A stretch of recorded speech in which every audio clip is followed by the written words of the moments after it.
हथ बदल कहरा पानी जो झोली ते साईं तो बिस्मिल्लाह रहमान रहीम असां पंहिंजी ॻाल्हि था ॿुधायूं त असांखे वध में वध तकलीफ़ आहे। चाचो नालो छा अथई? नालो मुंहिंजो आहे वीरो फ़कीर आहे। वेठो किथे आहीं? सांगपुर ते। किथे बूबक यूसी में? बूबक यूसी सां गॾु। अच्छा जाफराबाद। जी जी। असांजो अर्ज़ु आहे असांखे न नौकिरी खपे न असांखे हुकूमत जो अन्न खपे का शइ न खपे। असांखे नामे मौला मोहम्मद पंहिंजो सदके पियो खाराए असांखे मदीने वारा। असांखे पाणीअ जो वध में वध तकलीफ़ आहे। हींअर लाबारनि जो मौसम आहे बिजली बंदि लॻो पियो आहे ॻोठ में प्लाट त लॻल आहे पर आहे त का शइ न आहे। न बिजली आहे न उन चौकीदार खे को पघार आहे। चौकीदार वीचारो केॾांहुं रुलंदो वधे थो कहिड़ा मज़ूरियूं वञी करे। सही सही। ऐं मेन मसइलो असांजो इहो आहे असांजो अपील आहे साईं मुराद अली शाह खे त असां ॾे रहमत जी नज़र करे जहिड़ो असांखे बूबक रोड खणाए ॾिनई अहिड़ो बूबक खां असांजो वाह खणाए असांखे म्याणीअ ताणी पहुचाए जो असां आम माण्हू सुखिया बि थियूं। असांजा माल बि साईंअ खे दुआऊं कंदा। साईंअ खे सॼी ज़िंदगीअ खां कंहिं कुरेशीअ खां बि लाहे न सघंदो सम्झ त असांजो ग़रीबनि जूं दुआऊं सही सही। त पोइ हाणे असां राति ॾींहुं हर ओलिया ते झोलियूं झलियो वेठा आहियूं अलाह कंदो रब फ़ैसिलो रब वटां। असांजो न को रठूं आहिनि न ग़रीबनि जूं को केरु ॿुधण वारो आहे।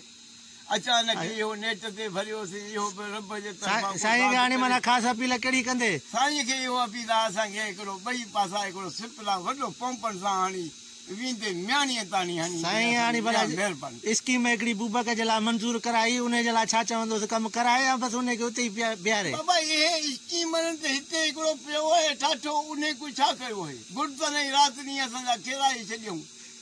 असांखे मिठो पाणी पीआरीने हीअ आहे अंग्रेज़ी कमनि जे लाइ हिननि जो ईमान सां असां चांक ई न रहंदा आहियूं। हीअ पाणी प्लाट जो पीअंदा आहियूं कॾहिं गुडनि में सूर। कहिड़ो पाणी खपेव? दरिया जो? दरिया जो पाणी खपे। इहो असां ते साईं महिरबानी करे ऐं रहमत जी नज़र करे ईअं न करे। भला साईं खे कॾहिं खां वठी तव्हां जेको आहे वोट ॾियो पिया? साईं खे असां बचपन खां भुटे खां वठी जेको वोट साईं जा आहिनि ॿियो असां खिला वियासीं। अच्छा साईं अब्दुल्ला शाह जे दौर खां? हा सही। पोइ बि तव्हांखे पाणी न ॾिनो अथसि? पाणी असांजो हिन ॻोठ खां बूबकनि खां वठी म्याणीअ खां वठी सेवण ताणी साईं असां ते अहिड़ी का स्कीम जी महिरबानी न कई आहे जो असांजा माल दुआऊं। ज़ियालक पाणी ॾिनो वाटर सप्लाई बूबक खे वरी साईं न ॾिनो? न ॾिनो। उहा स्कीम बि ख़तम थी वई ज़ियालक वारी स्कीम बि ख़तम थी वई। अच्छा माना असां ते महिरबानी कयो।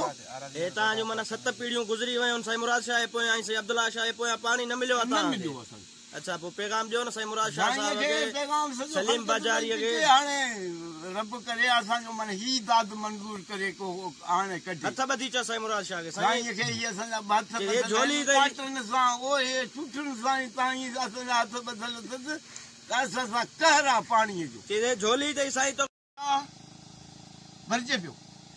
ख़ासि गुज़ारिश आहे असांजो सैयद घर शहीदनि जो ख़ासि उहे कुबा साम्हूं ॾिसजनि पिया उन्हनि खे न असांजे साईं मुराद अली शाह को खूह खणाए ॾिनो न उन्हनि खे साईं जिंदल शाह खे को अहिड़ो को खूह या अहिड़ो को नलका या अहिड़ा का सिपला सैयद जे घर जे लाइ सभु सड़ी विया।